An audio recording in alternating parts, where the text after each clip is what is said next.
world that claims to be growing more and more concerned about environmental issues, resource supplies, man-made atmospheric changes and pollution, I find it fascinating that no one is talking about the most consistent destroyer of ecology and the most continuous waster of natural resources there is, the pursuit of profit.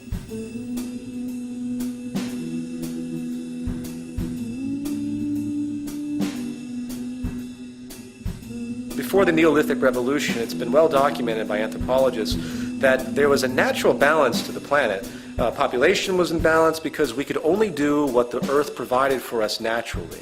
Once we started to control the planet through agriculture, and now through many different means, we began to create disimbalance. We began to create uneven supplies. We began to generate scarcity deliberately for the sake of self-preservation and profit. Money, contrary to the attitudes of most of the world's population today, is not a natural resource, nor does it represent resources.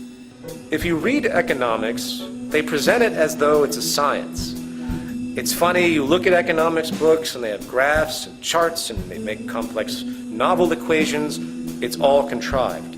It doesn't have any relationship to the natural order of things. In fact, by our standards of logic, money is only functionally relevant in society when natural resources and the mechanisms of creation are scarce.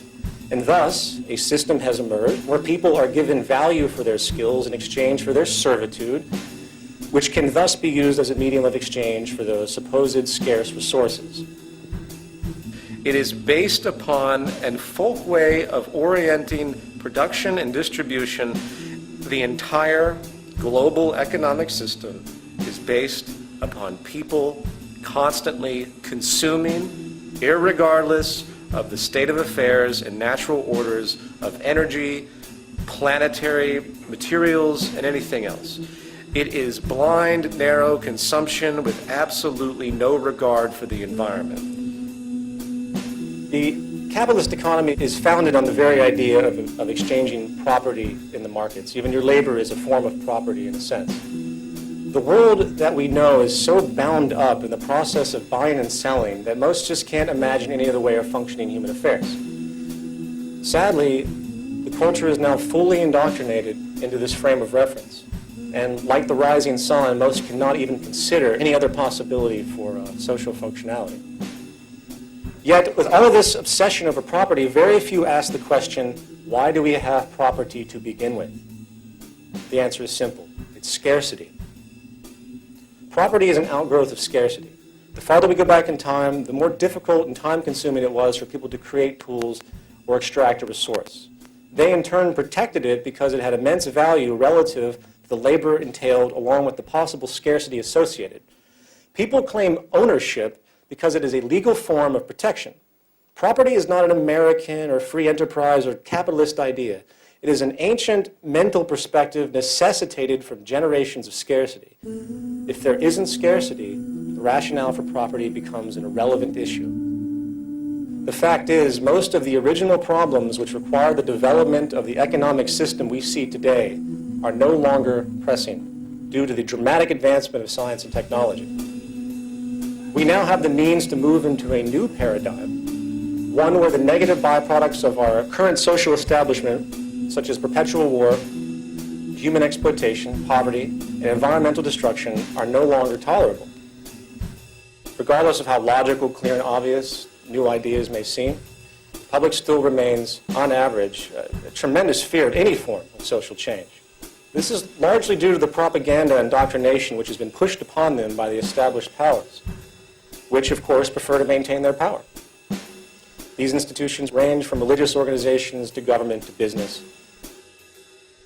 There are a great number of people out there that know that something is wrong, but they do not understand the source of that wrongness because they are in the box of indoctrination. People are locked into a box. They see the box around them.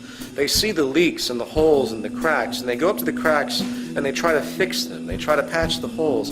But they don't stop to think that maybe there's something wrong with the box itself. Maybe the integrity of the box that they exist in is inherently invalid. It's inherently void. The economic system that we live in is a parasitic paradigm that is only going to lead to self-destruction. But people don't see that.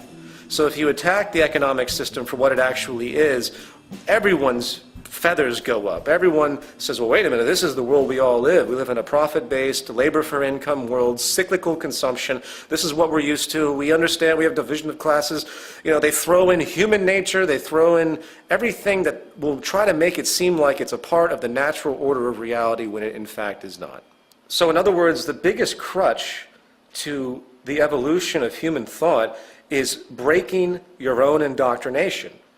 It's very, very difficult to overcome emotional elements that have become so ingrained in you that you have an immediate reaction, an immediate suffering and pain when anything interferes with that. It's a very, very complex problem. We have to learn how to identify and break our own indoctrination if we expect to move forward at all as a civilization. The cultural values and the education barriers of our conditioned culture is the most difficult aspect to consider. Concurrently, society itself is a culture machine. So in other words, society reaps what it sows. If your society's foundation inherently supports self-interest, elitism, greed, and dishonesty, then no one should ever be surprised when certain members of society continuously fall into the extremity of murder, financial corruption, or indifferent selfish gain. In other words, society is not only a product of the sum of its members' values, paradoxically, it's also a generator of them for each new generation. The self-appointed guardians of the status quo are birthed in religion, birthed in economics, birthed in the illusion of democracy that we see today across the world, birthed in the various isms that are entirely pointless: capitalism, communism, fascism, socialism, the self-appointed guardians of the status quo. People that are suffering in the system just like anyone else, but their social identification is so powerful, they are so locked into the box, that they find it infuriating to think that what they're living is actually wrong, paradoxically. And as far as the infamous they, it is simply another social distortion, culminated and reinforced by our environment. There is no singular they. There's a massive superstitious basis out there. It's us against them that is extremely poisonous to the development, because people are constantly looking for someone else to blame when it's really themselves, because they continue to perpetuate the system that creates these things. But that is still a product. These are still human beings. We're dealing with negative tendencies. The real issue is human behavior. And human behavior is largely created and reinforced by the social patterns required for survival, as necessitated by the social system of the period. We are products of our society, and the fact of the matter is, it is the very foundation of our socio-economic system and environmental condition which has created the sick culture you see around you. All social systems, regardless of political philosophy, religious beliefs, or social customs, ultimately depend upon natural resources as the initial step towards social functionality. The problem with humanity is we're ripped apart. There are far too many ideologies out there that have no basis on anything tangible. All Orthodox religions, at least Western religions, there might be a few elements of Hinduism and Buddhism that are an exception, to me is no different than the isms of state associations that we see in our political sphere, meaning communism, socialism, fascism, capitalism. These are ideas that have been created that have no relevance to nature whatsoever. In other words, they have absolutely no relevance to the carrying capacity of the earth, to our ability to support ourselves, to our ability to produce, to the methods of production, to the methods of distribution, to the way we orient society and keep ourselves alive and keep ourselves healthy and prosper, and for the betterment of what I consider to be the organism of the human species as a single organism. None of those beliefs have anything to do with any of that. And that's a problem. We have created an economic structure, a religious, philosophical structure that is absolutely decoupled from anything tangible and real, and these ideologies are what will destroy the human species and destroy the planet. Humanity has to start thinking about its relationship to the earth. Until it does so, we're fucking doomed.